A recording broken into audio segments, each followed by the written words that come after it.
Ini untuk memperbaiki Taofa langsung ke inti? Qin Yichen juga diam-diam terkejut. Selain Taoisme kerajaan kekaisaran, dia juga melihat pola Dao yang tak ada habisnya di dalamnya. Pola-pola Dao itu ganas, seperti menyerang dan membunuh langit. Itu semua adalah jenis trik sulap Dao yang sangat kuat. Ini tampaknya menjadi inti dari kekuatan tempur boneka yang kuat. Tapi Qin Yichen tidak bisa mengenali bagaimana batu suci berbentuk berlian ini dilemparkan dan terbuat dari bahan apa. Qin Yichen tidak tahu bagaimana mengintegrasikan cara yang tak terhitung jumlahnya dari suku Jiuli. Tetapi Qin Yichen dapat melihat bahwa boneka kerajaan ini telah melampaui cakupan pengetahuannya tentang boneka. Semua boneka yang pernah dilihatnya perlu diaktifkan dengan energi, seperti batu giok peri, atau Daojin. Setelah tenaganya habis, wayang-wayang itu seolah-olah direduksi menjadi tembaga dan besi yang patah. Meskipun beberapa boneka yang dimiliki oleh klan kekaisaran memiliki inti energi, mereka juga tampaknya mengandung pola Dao, mendesak pola Dao untuk mencekik dunia dan terus memulihkan energi. Mungkin jumlahnya akan habis pada akhirnya, tetapi Qin Yichen menemukan bahwa boneka yang dibongkar oleh Bai Guanxing pada saat ini tampaknya mengalir di seluruh batu suci berbentuk berlian.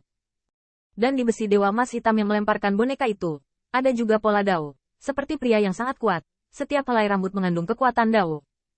Kerajaan kekaisaran tidak hanya dapat berjalan sendiri, tetapi juga dapat berdiri dengan bangga pada dunia. Kemanapun ia pergi, cara kaisar akan mencapai dirinya sendiri. Ini cukup untuk memungkinkan boneka mempertahankan segala yang seharusnya dimiliki oleh kerajaan yang kuat. Dengan dibongkarnya Bai Guanxing, Qin Yichen dan yang lainnya bisa mengintip misteri boneka tersebut. Melihat pola Dao kerajaan kekaisaran yang seperti laut yang menghuni 100 sungai dan mengembalikan Wan Jiang ke hatinya, Qin Yichen hanya merasa bahwa boneka kerajaan ini jelas merupakan sebuah karya seni. Hasil mempelajari Dao saja adalah harta yang sangat berharga. Mengejutkan dunia. Putri Wenqing juga merasa bahwa boneka ini sepertinya tidak memiliki daging dan darah. Daging dan darah digantikan oleh besi dewa emas hitam. Tidak ada jiwa dan semuanya hanya tunduk pada kaisar boneka. Jika tidak, itu seperti kaisar Jiuli yang sebenarnya. Jika boneka dapat dibangun ke tingkat seperti itu, boneka itu tidak diragukan lagi berhasil. Dan bahkan Qin Yichen diam-diam menebak bahwa jika penelitian boneka tentang boneka itu dapat bermanfaat bagi dunia, atau mungkin mengguncang dunia. Jadi, prestasi seperti itu, bukan tidak mungkin disebut kaisar oleh generasi selanjutnya. Betulkah? Bai Guanxing meletakkan telapak tangannya di atas batu suci berbentuk berlian. Dia sudah lama berharap bahwa boneka itu akan meninggalkan tindakan balasan yang pasti akan tertinggal. Seperti roda gigi itu. Begitu kekuatan eksternal mengintainya, itu akan menghancurkan dirinya sendiri. Namun, jika dia dapat membongkar peralatan, dia secara alami memiliki cara untuk boneka kekaisaran ini. Bai Guanxing perlahan menutup matanya, dan untaian es seperti rambut menyembur keluar dari jari-jarinya, menggali ke dalam batu dewa berbentuk berlian, sepertinya berbenturan dengan sesuatu. Qin Yichen jelas merasakan sinar kekuatan yang tersembunyi di batu ilahi berbentuk berlian ini bersinar, dan itu akan bergegas ke ekstrim dalam sekejap mata, yang merupakan larangan penghancuran diri setelah dimata-matai. Tetapi ketika kekuatannya begitu kuat sehingga akan mempengaruhi seluruh tubuh boneka Kaisar Realem, saya melihat sutra es yang mulia di telapak tangan Bai Guanxing, yang tampaknya memblokir setiap pembuluh darah di jantung boneka, menyegel darahnya, dan membiarkan dia.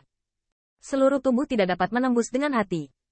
Jika ini adalah untuk memperlakukan makhluk hidup dengan daging dan darah, tidak diragukan lagi itu adalah hati yang beku, dan Qin Yichen juga memikirkannya. Untuk kekuatan yang tidak terduga seperti Bai Guanxing, tampaknya semuanya benar-benar menjadi satu. Entah itu boneka atau makhluk hidup, tampaknya sama saja bagi mereka. Dan tampaknya hanya dengan mencapai level ini mereka dapat melampaui ranah kaisar. Ini mungkin dunia di atas ranah kaisar. Tetapi Qin Yichen sekarang hanya merasa bahwa pola Dao ranah kaisar ini padat, vertikal dan horizontal. Dan itu akan menyebabkan kejatuhan spontan jika dia mengambil langkah yang salah. Bahkan jika dia memiliki kekuatan kerajaan kaisar yang kuat sulit untuk mencapai langkah Bai Guanxing ini. Qin Yichen kehilangan langit dan bumi di atas ranah kaisar. Tampaknya benar-benar transenden, dan bahkan tahu diperlakukan sebagai alat. Di atas tingkat langit dan bumi itu, Anda benar-benar dapat mengabaikan makhluk hidup. Bahkan jika Anda adalah seorang kaisar yang kuat, Anda hanya memiliki cara Anda sendiri untuk menembus 10.000 cara. Tetapi berdiri di tingkat langit dan bumi itu seperti berdiri di atas puncak alam semesta. Misteri terdalam alam semesta adalah dengan mereka. Mereka dapat menghancurkan segalanya. Qin Yichen tahu betul bahwa dia masih jauh dari dunia ini. Tetapi dia juga ingat untuk tetap rendah hati setiap saat. Dia memperhatikan dengan tenang di samping, menggunakan kebijaksanaannya untuk memahami segala sesuatu yang dapat dipahami.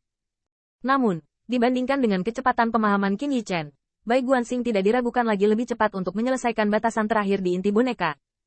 Hanya dalam beberapa saat, dia melihat telapak tangan Bai Guanxing menjadi dingin. Dia berbalik dan tersenyum pada Qin Yichen. Oke, larangan telah dihapus. Sekarang siapa yang menuangkan garis daunnya ke inti?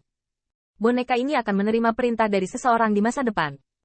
Bai Guanxing memandang Qin Yichen. Apakah matanya adalah pujian untuk rekan satu timnya atau bantuan untuk generasi muda? Singkatnya, biarkan dia langsung membuat keputusan. Lihat betapa kerasnya Anda baru saja memblokir boneka kekaisaran, dan menuangkan dao Anda garis ke ini. Kor itu. Qin Yichen masih terpana begitu dia mengatakan ini. Tetapi leluhur berdarah dan semua murid Jiuyu semuanya memiliki mata yang panas. Apakah ini terpecahkan? Tanda seru. Dengan kata lain, sekarang boneka ini adalah barang yang tidak dimiliki. Seperti harta dao kaisar yang belenggu segel daunnya telah dihapus. Selama siapapun yang pertama kali menanamkan pola daunnya di dalamnya. Lalu siapa boneka kekaisaran ini? Ini adalah kekuatan tempur kerajaan kaisar. Dan ini bukan kekuatan tempur kerajaan biasa.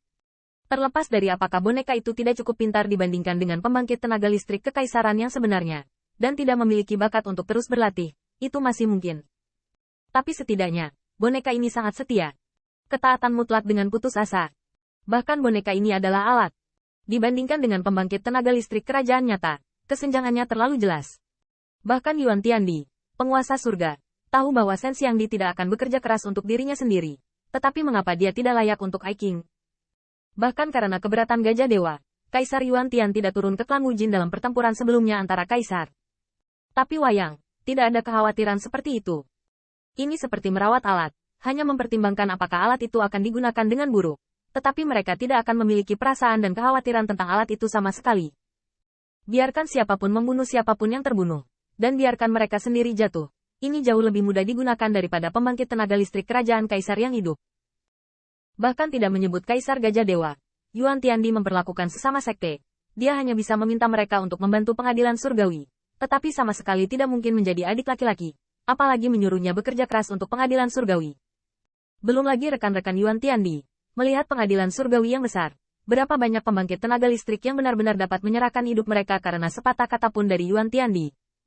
Bahkan semakin kuat orang itu, semakin dia melihat, semakin dia peduli, dan semakin dia memiliki lebih banyak pemikiran. Ringkasnya, tampaknya semakin dia memahami dunia manusia, semakin pintar kota itu. Dan boneka dapat menyelamatkan semua masalah ini.